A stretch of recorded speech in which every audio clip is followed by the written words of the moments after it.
karena puasa Ramadan, masuk akal, logis.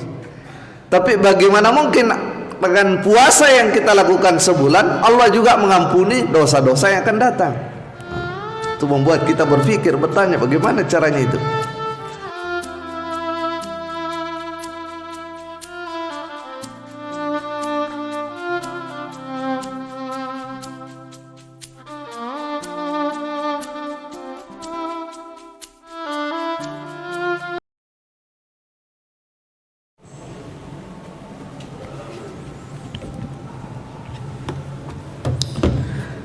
Bismillahirrahmanirrahim. Assalamualaikum warahmatullahi wabarakatuh.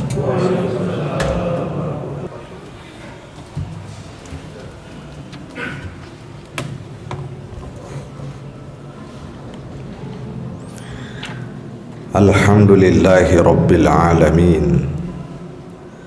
Khalaqal insana fi ahsani taqwim وفضله على كثير ممن خلق بالإنعام والتكريم وأشهد أن لا إله إلا الله وحده لا شريك له وهو الخلاق المبين وأشهد أن محمدا عبده ورسوله شاهد له ربه بقوله وإنك لعلى خلق عظيم صلى الله عليه وعلى آله وأصحابه الذين صاروا على النهج القوم وصراط المستقيم أما بعد فيا عباد الله أوصيكم ونفسي بتقوى الله فقد فاز المتقون wa'lamu qala Allah ta'ala fi Qur'anil Karim a'udzu billahi minasyaitonir rajim ya ayyuhalladzina amanu taqullaha haqqa tuqatih wa la tamutunna illa wa antum muslimun. Bapak-bapak, saudara-saudara sekalian, hamba Allah Subhanahu wa taala yang berbahagia, marilah kita di hari yang penuh berkah ini senantiasa menghaturkan rasa syukur dan terima kasih kita sedalam-dalamnya rasa syukur kehadirat Allah Subhanahu wa taala, Tuhan semesta alam. Dialah Rabbul Alamin, dialah Rabb yang mengatur seluruh alam, baik alam syahadah maupun alam gaib. Kita kirimkan salam dan salawat kepada junjungan kita, utusan beliau, khataman nabiyyin, penutup para nabi, yaitu Rasulullah Muhammad sallallahu alaihi wasallam, kepada keluarganya, kepada sahabatnya, dan kepada para pejuang Islam yang telah menjadi wasilah dinul Islam yang kita cintai ini, yang kita yakini ini, yang kita banggakan ini, sampai di tengah-tengah kita sekalian. Kepada khatib diberikan amanah untuk menyampaikan khutbah tentang tema riswah atau suap menyuap atau sogok menyogok menurut pandangan Islam. Kaum muslimin jamaah Jumat yang berbahagia, sesungguhnya inti tujuan daripada diutusnya para nabi dan rasul oleh Allah Subhanahu wa taala, juga dibawanya seluruh risalah berupa kitab suci dari langit ke muka bumi ini, tidak lain adalah untuk menegakkan keadilan di muka bumi. Jadi para nabi dan rasul membawa ajaran akidah, ajaran syariah, ajaran akhlak, dan seluruh ajaran agama. Itu muaranya agar supaya di muka bumi ini berdiri tegak apa yang disebut dengan keadilan. Allah Subhanahu wa taala berfirman dalam Al-Qur'an surah Al-Hadid ayat 25, A'udzubillahi minasyaitonir rajim. Laqad arsalna rusuluna bil bayyinat. Kata Allah Subhanahu wa taala, sungguh kami telah mengutus rasul-rasul kami dengan al-bayyinat, ya, dengan penjelasan dan kejelasan, dengan mukjizat, dengan kekuatan. Wa anzalna ma'ahumul kitaba wal mizan, dan kami bersamai rasul kami tersebut dengan Alkitab dan juga Al-Mizan, liyakuman nasu bil qist. Tujuannya cuma satu, yaitu agar supaya manusia yang ada di muka bumi ini menegakkan dan menjalankan apa yang disebut dengan Al-Qist. Al-Qist tidak lain adalah Al-Adl. Allah Subhanahu wa taala diberi sifat adil karena Allah Maha Adil, sedangkan manusia dituntut untuk menegakkan namanya al-qist, yaitu keadilan yang mungkin tidak sama persis dengan keadilan Allah Subhanahu wa taala, tapi mendekati keadilan Allah Subhanahu wa taala. Maka dia disebut dengan al-qist. Tapi kaum muslimin yang berbahagia, seperti kita ketahui bersama bahwa ketika kita hidup di muka bumi ini, maka ada dua faktor utama yang dapat menyebabkan keadilan tersebut tidak tegak di muka bumi. Yang pertama adalah hawa nafsu yang ada di dalam diri setiap manusia dipengaruhi oleh kepentingan duniawi atau kepentingan sesaat. Tidak ada manusia yang tidak dipengaruhi oleh kepentingan duniawi atau kepentingan sesaat selama ia masih hidup di dunia ini. Itu faktor pertama. Yang kedua adalah selama kehidupan ini masih ada sampai hari kiamat, Allah Subhanahu wa taala memberikan tangguh waktu, kesempatan kepada iblis untuk menggoda manusia. Kita tahu bersama bahwa iblis laknatullah alaih telah dihukum Allah Subhanahu wa taala sebagai kafir, ini tidak tunduk terhadap perintah Allah Subhanahu wa taala. Tapi Allah memberikan kesempatan kepadanya, ditangguhkan kepadanya waktu sampai hari kiamat untuk menggoda umat manusia. Jadi kita punya dua hambatan besar untuk menegakkan keadilan di muka bumi. Yang pertama, dalam diri kita ada pengaruh kepentingan duniawi. Kepentingan duniawi itu artinya kepentingan sesaat, sebab dunia ini adalah sesuatu yang sifatnya sesaat. Ketika nanti di hari akhirat orang bangun, dibangkitkan, malaikat bertanya, berapa lama kamu dulu hidup di dunia? Maka manusia akan mengatakan, aku hidup dulu di dunia sehari atau 2 hari. Kata malaikat, tidak, kamu bahkan hanya hidup sekejap saja. Sekejap saja. Maka kepentingan duniawi itu ada tidak lain adalah kepentingan sesaat. Nah, itu mempengaruhi setiap kita yang namanya manusia. Sedangkan godaan yang kedua berasal dari iblis, yang memiliki tentara baik dari golongan jin maupun golongan manusia untuk mempengaruhi setiap saat manusia agar supaya melenceng dari tugas utamanya menegakkan keadilan di muka bumi. Apa itu keadilan? Keadilan adalah menempatkan sesuatu pada tempatnya. Itu yang disebut dengan adil. Menempatkan sesuatu pada tempatnya yang seharusnya, itu yang disebut adil. Tapi manusia seringkali terjerumus tidak melakukan.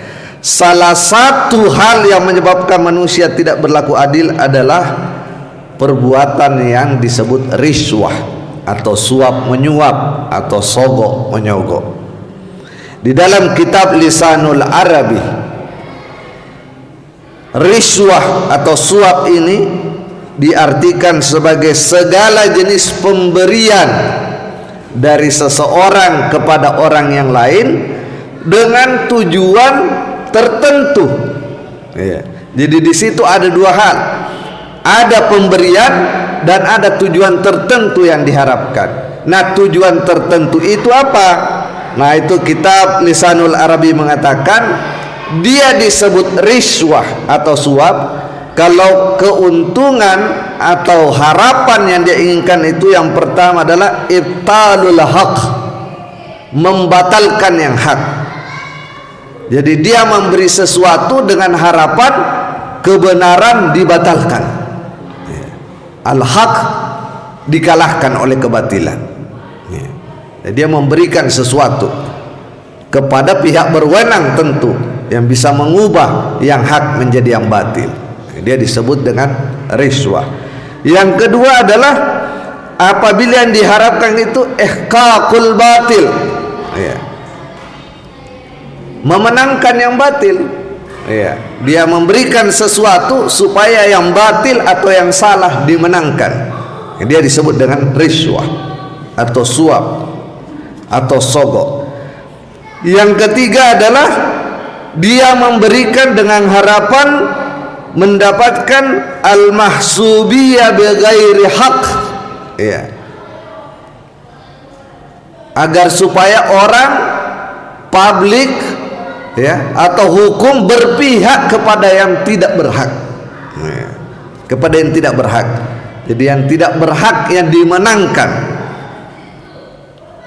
oleh legalitas, oleh publik atau hukum dan seterusnya, dia masuk ke dalam kategori riswah.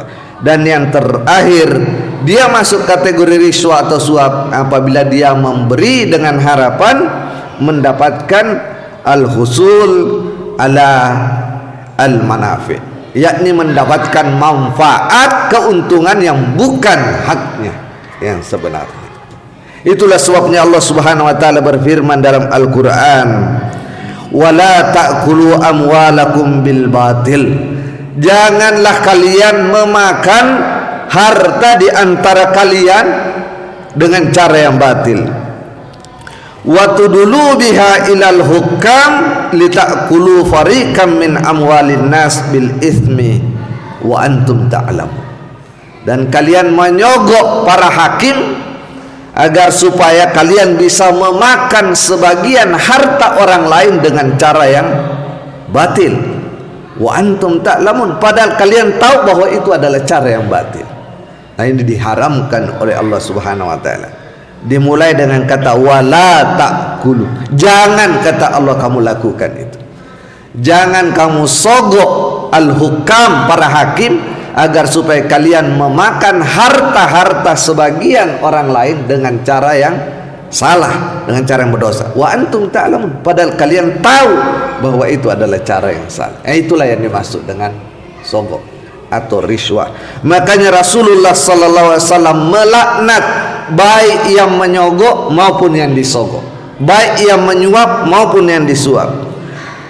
Sebuah riwayat dari Abdullah ibn Umar radhiyallahu anhu, beliau berkata, la'ana Rasulullah sallallahu alaihi wasallam ar-rashi wal murtashi. Rasulullah sallallahu alaihi wasallam melaknat yang menyuap dan yang diberi suap. Kalau tujuannya seperti tadi yang kita jelaskan di depan. Bahkan beliau Rasulullah pernah mengatakan, kullu lahmi nabata bisuh fannaru aula bih. Semua daging yang tumbuh karena asuh, maka neraka lebih utama bagi daging tersebut. Maka para sahabat bertanya, wa masuh ya Rasulullah, apakah itu asuh ya Rasulullah? Maka beliau mengatakan asuh itu adalah ar-riswatu fil hukmi, yakni menyogok untuk memutarbalikkan hukum dari yang batil menjadi yang hak menjadi yang batil. Nah, oleh sebab itu para ulama mengecualikan kalau kita memberi sesuatu untuk mendapatkan hak, itu tentu bukan, karena memang kita berhak, tapi hak kita tidak bisa kita dapatkan kecuali memberi. Nah, ini para ulama mengecualikan itu. Tetapi para ulama Hanafiyah dari mazhab Hanafiyah mengatakan yang menerimanya tetap haram, karena seharusnya tanpa dia diberi pun dia harus melakukan keadilan di muka bumi ini. Tetapi orang yang punya hak mendapatkan pelayanan tidak bisa mendapatkan pelayanan, bahkan tidak bisa mendapatkan gajinya ya haknya, padahal dia sudah bekerja, kecuali dia membayar, maka membayarnya itu, memberinya itu dikecualikan oleh para ulama sebagai riswah. Karena dia tidak punya kesalahan, yang untung adalah yang dibayar. Nah, kaum muslimin berbahagia, itulah sebabnya sebagai penutup kita perlu tahu beberapa istilah yang mirip dengan riswah ini. Yang pertama, hadiah. Nah, hadiah boleh. Apa itu hadiah? Yakni kita memberi bukan karena untuk memutarbalikkan tadi kebenaran tadi, tapi kita memberi karena menghargai dan mencintai orang yang kita beri tersebut. Ya. Kita beri sesuatu kepada orang yang kita cintai, kita beri sesuatu kepada orang yang kita hargai, hormati, itu namanya hadiah. Ya. Hadiah. Dan itu tentu kalau niatnya karena Allah Subhanahu wa taala, dia mendapatkan pahala dari Allah Subhanahu wa taala. Yang kedua ada namanya hibah, ada namanya wakaf. Ya. Apa bedanya hibah, wakaf dengan riswah? Beda sekali. Memberi juga, tetapi hibah itu tanpa kepentingan tertentu, benar-benar dihibahkan. Ya, hartanya, mungkin tanahnya, mungkin gedungnya, mungkin rumahnya, mungkin sesuatu apa yang diberikan hibah kepada masyarakat untuk digunakan kepentingan masyarakat tanpa mengharapkan sesuatu. Itu disebut dengan hibah. Kalau itu dilakukan karena Allah, tentu pahalanya sangat tinggi di sisi Allah Subhanahu wa taala.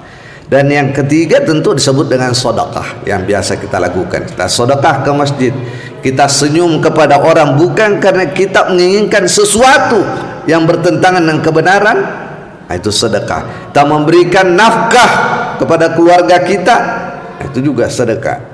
Apapun yang kita berikan untuk mendapatkan keridhaan Allah Subhanahu wa taala, itu adalah sedekah.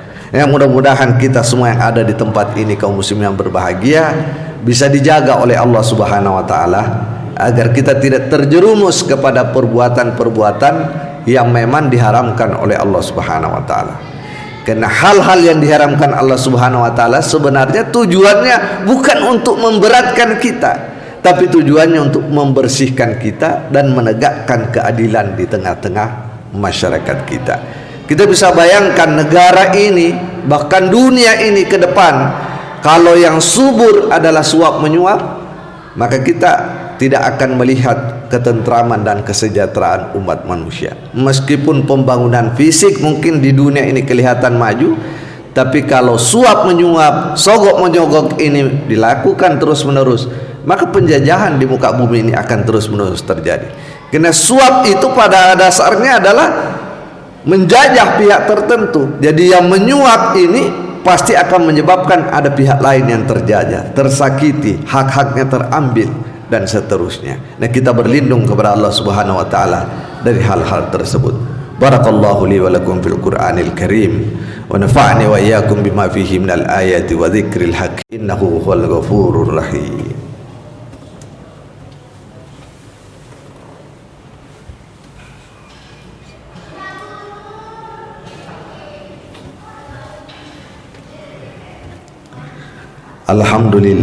Alhamdulillahi hamdan katsiran kama amar.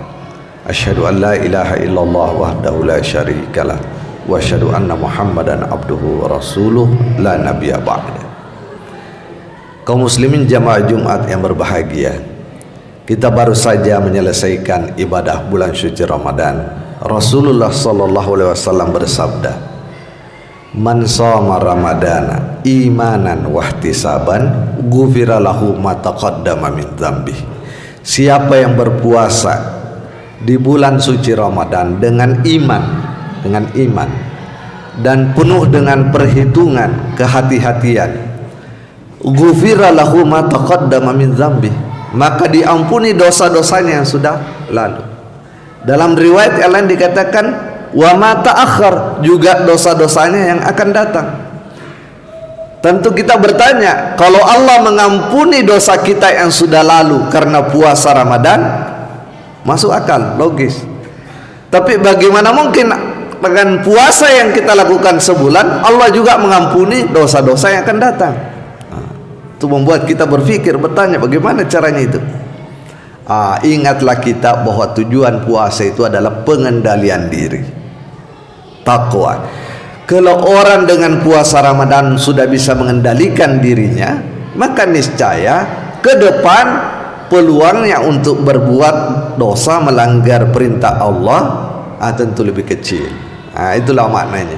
Jadi orang yang berhasil dalam bulan puasa ini mengendalikan dirinya, maka kemungkinan ke depan, masa depannya lebih sedikit kesalahannya, pelanggarannya di hadapan Allah Subhanahu wa taala. Mudah-mudahan kita semua termasuk orang-orang yang diampuni dosa kita oleh Allah Subhanahu wa taala. A'udzubillahi minasyaitonirrajim. Bismillahirrahmanirrahim. Innallaha wa malaikatahu yusholluna 'alan nabi. Ya ayyuhalladzina amanu shallu 'alaihi wa sallimu taslima. Allahumma shalli wa sallim ala Muhammadin wa ali Muhammad kama shallaita ala Ibrahim wa ali Ibrahim. Wa barik ala Muhammadin wa ali Muhammad kama barakta ala Ibrahim wa ali Ibrahim fil alamin innaka Hamidum Majid bi rahmatika ya arhamar rahimin. Allahumma ighfir lil muslimina wal muslimat wal mu'minina wal mu'minat al ahya minhum wal amwat innaka sami'un qaribun mujibud da'wat ya qadiyal hajat. Rabbana zalamna anfusana wa illam taghfir lana wa tarhamna lanakunanna minal khasirin. Rabbana ighfir lana wa li ikhwanina alladhina sabaquna bil iman wa la taj'al fi qulubina ghillan lil ladzina amanu rabbana innaka ra'ufur rahim. Rabbana la tuzigh qulubana ba'da idh hadaitana wa hab lana min ladunka rahmah innaka antal wahhab. Rabbana atina fid dunya hasanah wa fil akhirati hasanah wa qina adzaban nar walhamdulillahi rabbil alamin. Ibadallah, innallaha ya'murukum bil adli wal ihsan wa ita'il qurba wa yanha 'anil fahsya'i wal munkar wal baghi ya'idukum la'allakum tadhakkarun wa la dzikrullahi akbar. Aqimis shalah.